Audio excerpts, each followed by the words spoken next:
বলবো আমরা অনেকেই টিনেজ বয়সে আমরা রোজা রাখি বা আমরা একটু বয়স অবস্থায়ও রোজা রাখি।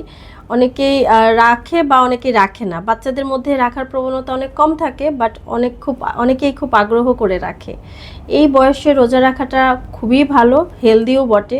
আবার অনেকে আমাকে জিজ্ঞেস করে যে প্রেগনেন্সিতে তারা রোজা রাখতে পারবে কিনা বা অন্যান্য সময়।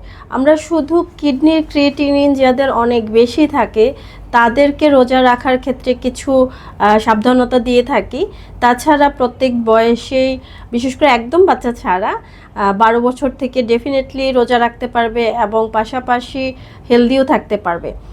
যারা টিনেজ থাকেন তাদের রোজা রাখার ক্ষেত্রে পানির দিকে অবশ্যই লক্ষ্য রাখতে হবে এবং ঘুমের দিকেও। রাতের ঘুমটাও যেন ক্লিয়ার হয় সেটা নিশ্চিত করতে হবে।